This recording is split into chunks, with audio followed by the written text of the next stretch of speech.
এ মুসলমান নবীর আশিকের দল, অন্যান্য নবীর উম্মতরা আলাদা আলাদা ভাবে গুনাহ করেছেন, আমার আল্লাহ আসমানি গজব দিয়ে ধ্বংস করে দিয়েছেন। আজ বর্তমানে আমাদের মধ্যে সব অপরাধ আছে, আল্লাহ গজব দিয়ে ধ্বংস করেন না কেন? বলে আমার আল্লাহ মদিনাওয়ালার দিকে তাকাইয়া আল্লাহ নবীর উসিলায় আমাদের গজব দেন না। যদি নবীর উম্মত না হইতাম কবে আল্লাহ গজব দিয়া ধ্বংস করে দিতেন। একটা জবানও বন্ধ রাখবেন না। যেই নবীর উসিলায় আল্লাহ আমাদেরকে দয়া করেন, মায়া করেন, বলেন আমরা ওই নবীর আদর্শ বুকে ধারণ করতে চাই কি চাই না? আসতে বলবেন না, জোরে বলেন আমরা নবীর আদর্শ হৃদয়ে ধারণ করতে চাই কি চাই না? এরে মুসলমান নবীর আশিকের দল, একটু দিলটা নরম করিয়া দাও, তাকায়া দেখো ওই বনি ইসরাইলের ঘটনা আপনাদেরকে শুনাইতেছি। ভাতিজা চাচাকে হত্যা করলো, এবার হত্যা করিয়া নিরীহ অসহায় মানুষ ওদের ঘরের দরওয়াজায় রাতের আধারে চাচার লাশটা রাখিয়া চলে আসলো। সকালবেলা এই ভাতিজা ওই নিরীহ মানুষের বিরুদ্ধে মামলা, আমার চাচাকে তোরা হত্যা করেছো, আমি এর বদলা নিব, তোদের একটাকেও ছাড়বো না, আমার চাচাকে হত্যা করেছো। আলোচনা বুঝেননি? নিরীহ অসহায় মানুষ বলেন না না না, তোমার চাচাকে আমরা হত্যা করি নাই, আমরা নিরীহ মানুষ, আমরা জানিও না কে বা কারাই ঘটনা ঘটাইছে, আমরা জানি না। ভাতিজা বলে না, তোমাদের ঘরের দরওয়াজায় আমার চাচার লাশ পাইলাম, তোমাদের একজনকেও ছাড় দিব না, আমার চাচার হত্যাকারী তোমরা, তোমাদের বিচার হবে। এখন এই বাক বিতণ্ডা লাগছে। আল্লাহ তাআলা বলেন ওয়াইয কাতালতুম নাফসান ফাদারাতুম ফিহা ওয়াল্লাহু মুখরিজুম মা কুনতুম তাকতুমুন।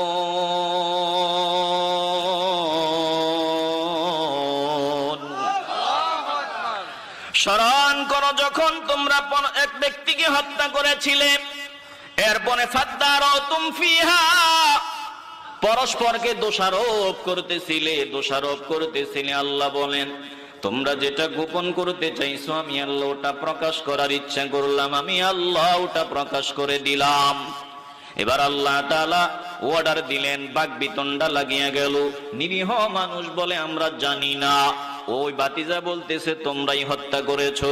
এবার মোকদ্দমা, এবার মামলা গড়াইলো আল্লাহর নবী হযরতে মূসা আলাইহিস সালামের দরবার।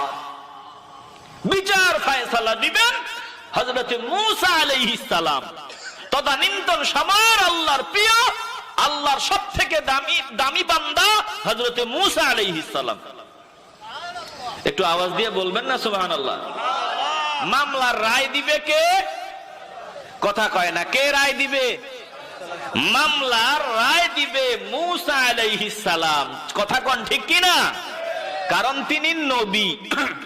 তারা খারাপ হইলেও ওই বনি ইসরাইলের লোকেরা জঘন্য বেয়াদব, ইহুদিরা জঘন্য বেয়াদব, কিন্তু যত বড় বেয়াদবি হোক মামলাটার রায় ফয়সালার জন্য গেছে মূসা আলাইহিস সালামের কাছে, ফেরাউনের কাছে যায় নাই। কথা কয় না? রায়ের কাছে, রায় নিয়ে সমাধানের জন্য কার কাছে গেছে? এখন উম্মতে মুহাম্মদী আল্লাহর নবীর ফয়সালাকে বৃত্তাঙ্গুলি দেখাইয়া ওই ফেরাউনের ফয়সালা নিতে যায়। কথা কয় না? বিরক্ত হইতেছেন আপনারা? ফেরাউন মন মতো সংবিধান বানাইছিল, মন মতো। ওই সংবিধান অনুযায়ী দেশের মানুষ চলতে হবে। বর্তমানে তাকায় দেখেন ফেরাউনের উত্তরসূরিরাও মন মতো সংবিধান বানাইছে। কথা কয় না? যেই সংবিধান আল্লাহর কোরআনের বিরুদ্ধে, যেই সংবিধান আল্লাহর হাবিবের সুন্নাহর বিরুদ্ধে, ওই সংবিধান অনুযায়ী আমরা চলতেই হবে, আমাদের উপর চাপায়া দেওয়া হয়। যারা চাপায়া দেয় তারা কি ফেরাউনের উত্তরসূরি না? আমার কোনো সম্পর্ক নাই। কারণ আল্লাহর প্রিয় বান্দা যারা হয়, আল্লাহর প্রেমিক যারা হয়, তারা অন্যর কোনো বিষয় নিয়ে হাসি ঠাট্টা মজা করতে পারে না। হাসি ঠাট্টা মজা আল্লাহর বান্দাদেরকে নিয়ে করতে পারে না। অন্য বান্দার ভিতরে যদি কোনো সমস্যাও থাকে, এটা নিয়ে আমরা তাকে তিরস্কার করব না, আমরা তাকে নিয়ে মজা করব না। বলে আমাদের দেশে এমন বহু বান্দা পাওয়া যায়, যেই বান্দা অন্যের পিছনে লাগিয়া থাকে, অন্যকে নিয়ে হাসি ঠাট্টা বিদ্রুপ করে। জোরে কোন ঠিক কিনা? এগুলো শয়তানি কাজ। এগুলো কি কাজ? একটু কথা বলতে হবে। এগুলো কি কাজ? এই যে আলোচনা শুরু হয়েছে, শেষের সময়ও হয়ে গেছে, খুব দ্রুত কথা বলতেছি। আপনারা কি বিরক্ত হইতেছেন? আপনারা বিরক্ত হইতেছেন? একটু আওয়াজ দিয়েন। আপনারা নির্ভেজাল আশিকে রসুল, ফিউর আশিকে রসুল, চিল্লে বলবেন না মারহাবা? কারণ এখানে বর্তমানে যারা আছেন,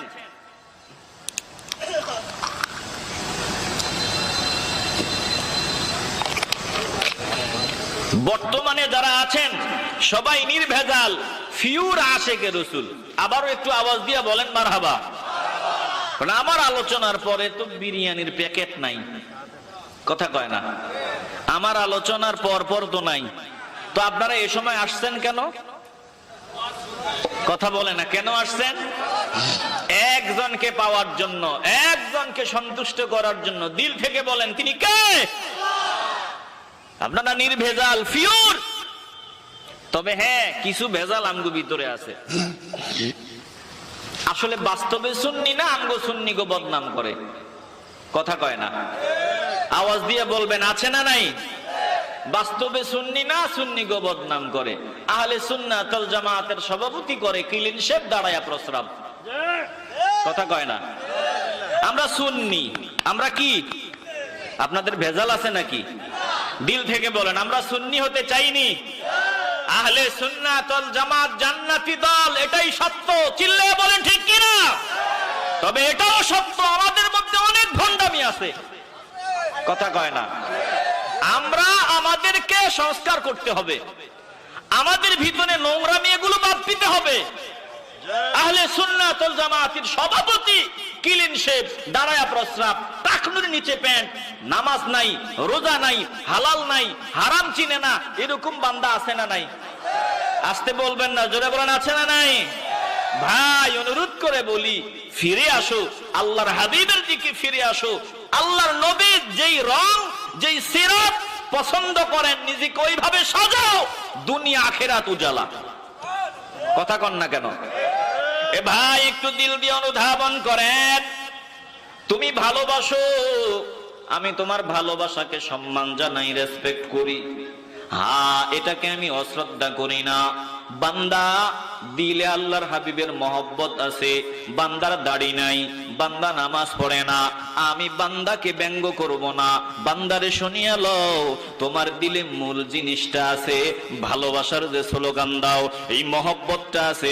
এখন একটু সাধনা করো, আমার আল্লাহ তোমাকে প্রিয় বান্দা আল্লাহর ওলিদের কাতারে ঢুকায় দিবে। জোরে কোন ঠিক কিনা? কারণ মূল তো মহব্বত। তো মহব্বত যেহেতু আছে, তাইলে যাকে মহব্বত করো তার জন্য সব কিছু ত্যাগ করতে রেডি থাকতে হবে। আসতে বলবেন না, জোরে বলেন। যাকে মহব্বত করি, আল্লাহর পেয়ারা নবীকে, নূর নবীকে আমরা মহব্বত করি, নবীর জন্য প্রয়োজনে জীবন দিতে রাজি। কথা কয় না? তাহলে আল্লাহর নবীর জন্য আমি ধূমপান ছাড়তে পারবো না, এটা কেমন কথা? আল্লাহর নবীর জন্য আমি 5 ওয়াক্ত নামাজ পড়তে পারবো না, এটা কেমন কথা? নবীর জন্য সুন্নাত অনুযায়ী চলতে পারবো না, এটা মানা যায় না। যেহেতু মন প্রাণ আল্লাহর নবীকে দিয়েছি, অতএব নবীর কাছে বিক্রি হয়ে গেছি। আল্লাহর নবী যেমনে চায় এমনে চলবো, নবী যেমনে চলার কথা বলেছেন ওইভাবে চলবো। কারণ আমার সব আল্লাহর নবী আল্লাহকে পাওয়ার জন্য, আমার সব আল্লাহর নবীর কাছে আমি সুপর্দ করে দিয়েছি। জোরে কোন ঠিক কিনা? রাগ করতেছেন মনে হয়, বিরক্ত হইতেছেন মনে হয়। একটু দিল দিয়ে অনুধাবন করে নেন, একটু কলিজার ভিতরে কথাগুলো ঢুকায় নেন। উপহাস ঠাট্টা বিদ্রুপ এগুলো আল্লাহর প্রিয় বান্দাদের কাজ না, আল্লাহর প্রিয় বান্দাদের কাজ না। যখন মূসা আলাইহিস সালাম বললেন শোনো আল্লাহ বলছে গাবি জবাই করা লাগবে, ওরা ডাক নিয়ে বলল কিরে গাবি জবাই করা লাগবে কেন? মানুষ মারা গেল, তাকে কে হত্যা করলো প্রকৃত আসামি নির্ণয় করার জন্য আসছি। তিনি বললেন গাবি জবাই করা লাগবে। এবার তারা বলল তুমি কি আমাদের সাথে উপহাস করতেছো নাকি? মূসা নবী বললেন আরে না না না, আমি আল্লাহর কাছে এগুলো থেকে আশ্রয় চাই, এই রকম মূর্খতার সাথে আমার কোনো সম্পর্ক নাই। এগুলো তো মূর্খতার কাজ, কি বলতেছো তোমরা? আমি তোমাদেরকে নিয়ে মশকরা করি? এবার মূসা আলাইহিস সালামের কথা শোনার পর তারা বুঝলো যে না, মূসা আলাইহিস সালাম সিরিয়াসলি বলতেছেন, এটা মজা করার জন্য বলতেছেন না। এখন আসেন মূসা আলাইহিস সালাম কেন গাবি জবাই করার কথা বললেন? আল্লাহর পক্ষ থেকে নির্দেশ আসলো গাবি জবাই করো। কেন? বলে গাবির সাথে তাদের একটা মহব্বতের সম্পর্ক, এরা গাবির পূজা করতো, গাবির পূজারী তারা ছিল, এই জন্য গাবির পূজারীদেরকে আল্লাহ অর্ডার দিলেন গাবি জবাই করো। এরা গাবির পূজা করত, এজন্য যার পূজা করে তারা কেমনে জবাই করবে? বলে যদি জবাই না করো তথ্য অনুসন্ধান হবে না, প্রকৃত আসামিও দেখতে পারবা না। বড় মুসিবত, কথা কয় না? আমগো দেশে আছে না গাবির পূজারি, কথা কয় না? গাবির পূজারি আছে তো, একদল ভাইয়েরা গাবির পূজা করে, করে অসুবিধা নাই, এটা তাদের ধর্ম, এদেরকে নিয়ে আমাদের কোনো মাথা ব্যথা নাই, কোনো সমস্যা নাই, এরা করুক না, এটা এদের ধর্ম। কিন্তু আফসোস, যখন এদেশে কিছু নামদারি মুসলমান এদের সুরে সুর মিলাইয়া মুসলমান দাবি করে, আবার এদের পক্ষে কথা বলে, তখন আমাদের কষ্ট লাগে। কথা কন না কেন? আমাদের ধর্ম, আমাদের সংস্কৃতি, ওদের ধর্ম, ওদের সংস্কৃতি, ওদেরটা ওরা করবে, আমাদেরটা আমরা করব। ওদের সাথে আমাদের কোনো বিদ্বেষ নাই, ওরা ওদেরটা করুক, আমরা আমাদেরটা করব। মাঝখানে যদি মুসলমানের বাচ্চা বলে যে আমরা ওদের সাথে তাল মিলায়া করতে চাই, ওই বিভিন্ন কোরবানি আসলে দেখবেন হাজারো শর্ত জুড়ে দেওয়া হয়, কথা কয় না? হাজারো শর্ত জুড়ে দেওয়া হয়, এই করা যাবে না, ওই করা যাবে না, এই করে বিভিন্ন কথাবার্তা। আবার আমগো দেশে দেখছি বইয়ের ভিতরে, সপ্তম শ্রেণীর বইয়ে দেখছি লাল গরু, সম্ভবত সপ্তম শ্রেণীর বইয়ে দেখছি লাল গরু ঘটনা। হারে এই ঘটনা বইরা আমিও আগে আবেগ আপ্লুত হয়ে গেছি। গরুরে কেমনে জবাই করে? নাউজুবিল্লাহ বলবেন না? একটু আওয়াজ দিয়ে বলবেন না নাউজুবিল্লাহ? কষ্ট হইতেছে আপনাদের? একটু দিল দিয়ে অনুধাবন করে নেন। রে বাবা, সময় আর লম্বা নয়। আল্লাহ রব্বুল আলামিনের পক্ষ থেকে যখন জানায় দেওয়া হলো গরু জবাই করতে হবে, বড় মুসিবতে পড়ে গেল, কেমনে গরু জবাই করি? এবার তারা ডাক দিয়া বলল, মুসা গো, গরু যেহেতু জবাইয়ের কথা বলছো, এখন আল্লাহর কাছে একটু দোয়া করো আমাদের পক্ষ হইয়া। আল্লাহ যে গরু জবাইয়ের কথা বলছে, গরুটা কিরকম? এরা বলল, ক্বালু দু'উ লানা রাব্বাকা ইউবাইয়িন লানা মা হি ক্বালা ইন্নাহু ইয়াকুলু ইন্নাহা বাকারাতুল লা ফারিদুন ওয়ালা বিকরুন আওয়ানুম বাইনা যালিক ফাফআলু মা তু'মারুন।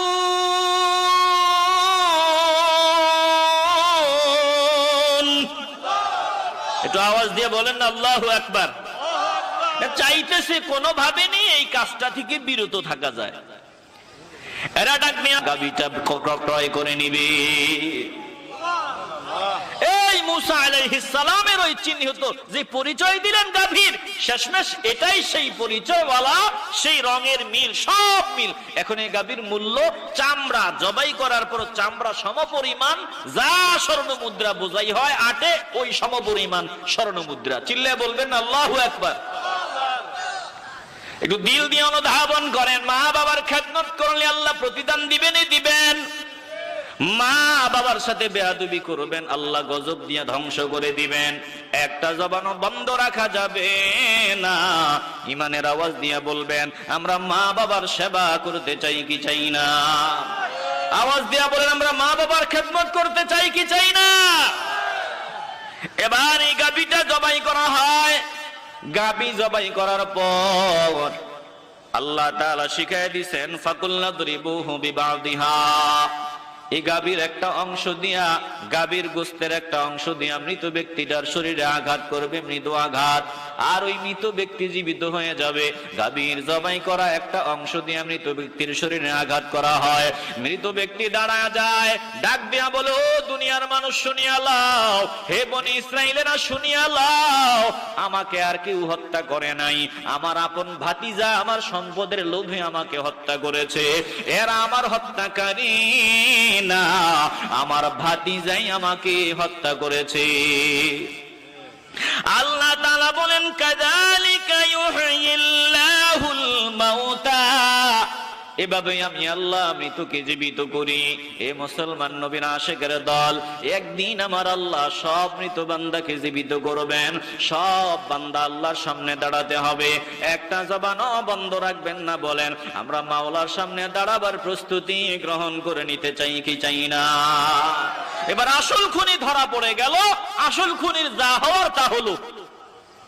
বলেন, যত চালাকি করি, যত তাড়াহুড়া করি, 2 নাম্বার রাস্তায় যদি আমরা রাতারাতি আঙ্গুল ফুলে কলা গাছ হতে চাই, চূড়ান্ত পর্যায়ে জুতা পিটা করে বেজ্জতি করে আমাদের সাইজ করবেন কে? আসতে বলবেন না, জোরে বলেন কে? আল্লাহ আমাদেরকে হেফাজত করেন। দেখেন না, রাতারাতি যারা আঙ্গুল ফুলে কলা গাছ হইছে, চোরের মতো বান্ধিয়া এখন এদেরকে এই জায়গা থেকে আরেক জায়গায় আনা নেওয়া করে। কথা কয় না? আজকে এরা, কালকে ওরা। কথা কয় না? আজ এরা, কালকে। এতদিন এরা ছিল, ওরা মাতবুরি করছে। আর এখন ওরা চোরের মতো অবস্থা, এরা মাতবর। আবার এদের চোরের মতো অবস্থা হইতে বেশি সময় লাগবে না। কথা কন না কেন? কারণ ওরা এরা এক। কথা কয় না? ওরা এরা কি এক? 16 বছরের 17 বছরের ক্ষুধার্তু দেশটারে খায়া লাইব, দেশটারে খায়া লাইব। খানাখানি শুরু হয়ে গেছে। কথা কয় না? এটা আমি নিজে আমার যে বাসায় আমি আছি, যে বাসায় আমি থাকি, ওই যে গিয়াসউদ্দিন আল মামুন তারেক মনোয়ারের দোস্ত, ওর ভাই হাফিজ ইব্রাহিম, ওনার বাসায় আমি ওখানে থাকি। তো ওদের এক বাড়ির কাজ নাকি হবে, ওর ম্যানেজারের কাছ থেকে শুনলাম আর কি, ওদের এক বাড়ির কাজ হবে। তো ওখানে ওর এতদিন পড়েছিল, এখন তো ফাওয়ারে চলে আসছে প্রায়। বিরক্ত হইতেছে নাকি আপনারা? ওখানে কাজ টাজ করতেছে শ্রমিকরা, একটু পরিষ্কার পরিচ্ছন্ন, ওয়াল টোয়াল হবে। আর একদল হাজির, উপরের অর্ডার, কাজ বন্ধ। কথা কয় না? উপরের অর্ডার, কাজ বন্ধ। ওর ম্যানেজার, ওনার ম্যানেজার বলতেছে, হুজুর খবর পাইলাম, গেলাম তাড়াতাড়ি, গিয়ে বললাম কি সমস্যা? কয় কাজ বন্ধ, উপরের অর্ডার। উপরের অর্ডার, কাজ বন্ধ মানে কি? বলে বুঝেন না, কাম চলবো না, মামু লাগবো। কি লাগবো? কয় আপনি যে বলছেন লাগবো, এটা কার জানেননি? ওনারা দেয় না, পারলে নেয়, দেয় না, ওনাদেরকে দেওয়া লাগে। বিরক্ত হইতেছেন আপনারা? কন কি? কয় কন কি মানে জায়গা কার জানেননি? কয় কার? কো মুখের। কো স্যার সমস্যা হয়ে গেছে, আপনার নাম্বারটা দেন, কোনো অসুবিধা নাই। এই তোরা কাজ কর, কোনো অসুবিধা নেই, আমরা আছি। হুজুর কারে কইতাম, দেখছেন ফাওয়ারে এখনো আসে নাই, ওহনি যায় কয় কাম চলতো না, উপরের অর্ডার লাগবো। কথা কয় না? রাগ করেন আর যাই করেন, এইরকম কিছু নেতা আমগো দেশে আছে না নাই? আসতে বলবেন না, জোরে বলা আছে না নাই? এই নেতার কারণে, এই নেতাদের কারণে আমরা ফকির হয়ে আছি। আসলে বাস্তবে জন্মসূত্রে আমরা ধনী। আমাদেরকে আল্লাহ যা দিয়েছেন এগুলো যদি কাজে লাগানো যাইতো, চোরেরা যদি না খাইতো, তাইলে আমরা সবাই ধরে থাকতাম। কথা কন না কেন?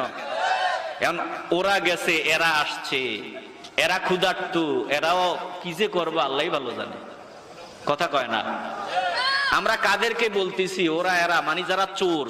এই সব দলে কিছু ভালো আছে না নাই? কথা কয় না? আছে না নাই? এই ভালোদের জন্য আমাদের রেসপেক্ট, ভালোদের জন্য আমাদের সম্মান আছে না নাই? এই কথাগুলো যাদের গায়ে লাগবে বুঝতে হবে তারা নাম্বার 1 চোর।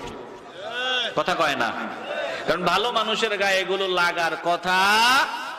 আসুন আমরা দেশটাকে বাঁচাই, নিজেরা বাঁচি, দেশ বাঁচাই, ইমান বাঁচাই। রাতারাতি বড় লোক হওয়ার দরকার নাই। আপনি আস্তে আস্তে আল্লাহ আপনার তকদিরে যেটা আছে ওটা পাবেনই। কারো হক নষ্ট করার দরকার নাই, কারো পেটে লাথি দেওয়ার দরকার নাই। আপনি ক্ষমা করে দেওয়ার অভ্যাস করেন। আজকে আপনি একজনকে ক্ষমা করে দিবেন, কাল সে আপনাকে ক্ষমা করে দিবে। আপনার ভুল ত্রুটি থাকলে এগুলো ক্ষমা করবে। আজ একজনকে অসম্মান করবেন, কাল আপনি অসম্মানিত হবেন। এই জন্য এগুলো বাদ দিয়া দেশটাকে কিভাবে বাঁচানো যায়, সামনে কিভাবে সুন্দরভাবে চলা যায়, আমরা সবাই এই মিলে মিশে চলতে পারি, এই দেশটাকে সবাই ঐক্যবদ্ধ হয়ে বিদেশিদের চক্রান্তের হাত থেকে হেফাজত করতে পারি, আল্লাহ আমাদেরকে তৌফিক দান করেন। একটু জোরে বলেন আমিন। বলেন আমরা দেশ বাঁচাবার জন্য, ইমান বাঁচাবার জন্য সবাই ঐক্যবদ্ধ হতে চাইনি? এই দাবিতে সবাই ঐক্যবদ্ধ হবে। সবাই কারা? যারা ইমানওয়ালা, তারা, বেঈমানরা না। এজন্য আজকে আমি যা আলোচনা করলাম, আল্লাহ তাআলা, হুজুর আসতে তো নিয়ে আসেন তো, না নিয়ে আসেন তারা, আমি তো 10টা পর্যন্ত থাকবো বলছিলাম। হ্যাঁ, আমরা যা আলোচনা শুনলাম, আল্লাহ তাআলা আমাকে আপনাদের সকলকে বাস্তবে আমলের তৌফিক দান। কুকুর আসলেই চিরতরে ভাতের মার খাওয়ার মজা বুঝাই দিমু, ভালো করে মজা বুঝাই দিমু।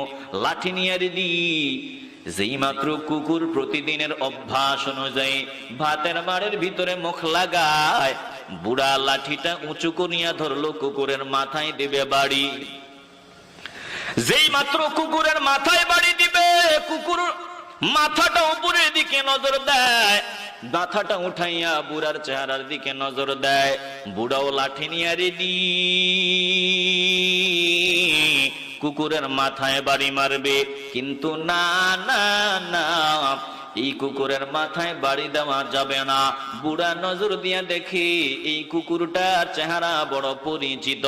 এটা রাস্তার কুকুরের মতো সাধারণ কুকুর না, এটা এমন একটা কুকুর যেই কুকুরের মাথায় বাড়ি দিলে কুকুর মরিয়া যাবে, অসুবিধা নাই। কিন্তু এই কুকুরটা বড় দামি, কুকুরের মালিকের কলজায় কষ্ট যাবে। বৃদ্ধ নজর দিয়া দেখে কুকুরটা তার মহব্বতের নাতির কুকুর। এই নাতি বিলেত থেকে কুকুরটারে ক্রয় করিয়া আনছে, বড় দামি কুকুর। এখন ভাতের মার খাওয়ার অপরাধে যদি কুকুরের মাথা ফাটায় দেই, কুকুর মরিয়া যাবে, আমার মহব্বতের নাতির কলজায় কষ্ট যাবে। এজন্য কুকুর ভাতের মার খাওয়ার পরেও, লাঠিটা উঁচা করার পরেও ওই আল্লাহর বান্দা ডাক দিয়া বলে, যা রে কুকুর, যা যা যা, বাঁচিয়া গেলি আমার মহব্বতের নাতির খাতিরে। যদি নাতির মহব্বতের কুকুর না হইতি, আজকে তোর মাথা ফাটায় দিতাম। এ মুসলমান, নবীর আশিকের দল, অন্যান্য নবীদের, অন্যান্য নবীর উম্মতরা আলাদা আলাদা ভাবে গুনাহ করেছেন, আমার আল্লাহ আসমানি গজব দিয়া ধ্বংস করে দিয়েছেন। আজ বর্তমানে আমাদের মধ্যে সব অপরাধ আছে, আল্লাহ গজব দিয়া ধ্বংস করেন না কেন?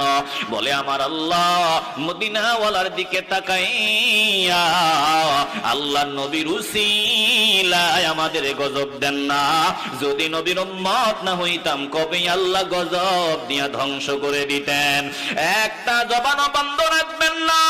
যেই নবীর উসিলায় আল্লাহ আমাদেরকে দয়া করেন, মায়া করেন, বলেন আমরা ওই নবীর আদর্শ বুকে ধারণ করতে চাই কি চাই না? আসতে বলবেন না, জোরে বলেন আমরা নবীর আদর্শ হৃদয়ে ধারণ করতে চাই কি চাই না? এরে মুসলমান, নবীর আশিকের দল, একটু দিলটা নরম করিয়া দাও। তাকায়া দেখো, ওই বনি ইসরাইলের ঘটনা আপনাদেরকে শুনাইতেছি। ভাতিজা চাচাকে হত্যা করলো, এবার হত্যা করিয়া নিরীহ অসহায় মানুষ ওদের ঘরের দরওয়াজায় রাতের আধারে চাচার লাশটা রাখিয়া চলে আসলো। সকালবেলা এই ভাতিজা ওই নিরীহ মানুষের বিরুদ্ধে মামলা, আমার চাচাকে তোরা হত্যা করেছো, আমি এর বদলা নিব, তোদের একটাকেও ছাড়বো না, আমার চাচাকে হত্যা করেছো। আলোচনা বুঝেননি? নিরীহ অসহায় মানুষ বলেন, না না না, তোমার চাচাকে আমরা হত্যা করি নাই, আমরা নিরীহ মানুষ, আমরা জানিও না। কে বা কারাই ঘটনা ঘটাইছে আমরা জানি না। ভাতিজা বলে, না, তোমাদের ঘরের দরওয়াজায় আমার চাচার লাশ পাইলাম, তোমাদের একজনকেও ছাড় দিব না, আমার চাচার হত্যাকারী তোমরা, তোমাদের বিচার হবে। এখন এই বাক বিতণ্ডা লাগছে। আল্লাহ তাআলা বলেন, ওয়া ইয কাতালতুম নাফসান ফাদারাতুম ফিহা ওয়াল্লাহু মুখরিজুম মা কুনতুম তাকতুমুন।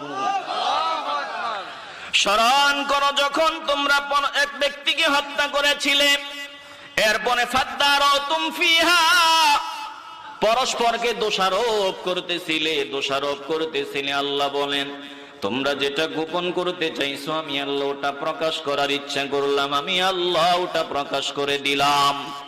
এবার আল্লাহ তাআলা অর্ডার দিলেন, বাকবিতণ্ডা লাগিয়ে গেল। নিরীহ মানুষ বলে আমরা জানি না, ওই ভাতিজা বলতেছে তোমরাই হত্যা করেছো। এবার মোকদ্দমা, এবার মামলা গড়াইলো আল্লাহর নবী হযরতে মূসা আলাইহিস সালামের দরবার। বিচার ফয়সালা দিবেন হযরতে মূসা আলাইহিস সালাম, তদানীন্তন সময়ের আল্লাহর প্রিয়, আল্লাহর সবথেকে দামি বান্দা হযরতে মূসা আলাইহিস সালাম। একটু আওয়াজ দিয়ে বলবেন না সুবহানাল্লাহ। মামলার রায় দিবে কে? কথা কয় না, কে রায় দিবে? মামলার রায় দিবে মূসা আলাইহিস সালাম। কথা কোন ঠিক কি না? কারণ তিনি নবী। তারা খারাপ হইলেও ওই বনি ইসরাইলের লোকেরা জঘন্য বেয়াদব, ইহুদিরা জঘন্য বেয়াদব, কিন্তু যত বড় বেয়াদবি হোক মামলাটার রায় ফয়সালার জন্য গেছে মূসা আলাইহিস সালামের কাছে, ফেরাউনের কাছে যায় নাই। কথা কয় না। রায়ের কাছে, রায় নিয়ে সমাধানের জন্য কার কাছে গেছে? এখন উম্মতে মুহাম্মদী আল্লাহর নবীর ফয়সালাকে বৃত্তাঙ্গুলি দেখাইয়া ওই ফেরাউনের ফয়সালা নিতে যায়। কথা কয় না। বিরক্ত হয়ে গেছেন আপনারা? ফেরাউন মন মতো সংবিধান বানাইছিল, মন মতো। ওই সংবিধান অনুযায়ী দেশের মানুষ চলতে হবে। বর্তমানে তাকায় দেখেন ফেরাউনের উত্তরসূরিরাও মন মতো সংবিধান বানাইছে। কথা কয় না। যেই সংবিধান আল্লাহর কোরআনের বিরুদ্ধে, যেই সংবিধান আল্লাহর হাবিবের সুন্নাহর বিরুদ্ধে, ওই সংবিধান অনুযায়ী আমরা চলতেই হবে, আমাদের উপর চাপায়া দেওয়া হয়। যারা চাপায়া দেয় তারা কি ফেরাউনের উত্তরসূরি না? রাগ করতেছেন আপনারা? এই সংবিধান কইরা কয়েকদিন দেখছি মিডিয়াতে তোলপাড় গরম। কেউ কয় সংবিধানে হাত দেওয়াই যাবে না, আবার কেউ বলে সংবিধানে হাত দিলে অসুবিধাটা কি? কথা কয় না। কেউ বলে সংবিধানে কলম ধরা যাবে না, কেউ বলে ধরলে অসুবিধা কি? কত ধরনের তর্ক বিতর্ক। আবার কেউ বলেছে সংবিধান নাকি কোরআনের চাইতেও দামি। নাউজুবিল্লাহ 3 দিন পরে কইেন। একটু আওয়াজ দিয়ে, আর কার সামনে ওয়াজ করি, একটু আওয়াজ দিয়ে বলবেন তো নাউজুবিল্লাহ। যে বলবে সংবিধান কোরআনের মতো দামি, বলেন আমরা তাকে জুতা বিনা করতে রেডি আছি কিনা? আমরা তো তাদের পিছনে দৌড়াই যারা এমন আবল তাবল কথা কয়। বর্তমানে তাকায় দেখেন মুসলমান আজকে কোন দিকে দৌড়ায়। আমরা নামে মুসলমান, আল্লাহর কোরআন দিয়ে আমার দেশ চলুক, রাষ্ট্র চলুক, দেশ চলুক, আমরা এটা চাই না। বরং এই ফেরাউনের ফেরাউনি নীতি আজকে মুসলমান মেনে চলতে চায়। একটা জবানও বন্ধ রাখবেন না, ইমানের আওয়াজ দিয়া বলবেন। দিলে ভেজাল থাকলে আওয়াজ দেওয়া দরকার নাই, দিলটা যদি পরিষ্কার হয় ইমানের আওয়াজ দিয়া বলবেন। আমরা আল্লাহর হাবিবের কষ্টের সম্পদ আমার আল্লাহর কালাম। বলেন আল্লাহর কালাম অনুযায়ী আমরা চলতে চাই কি চাই না? আসতে বলবেন না, বলেন আমরা কোরআন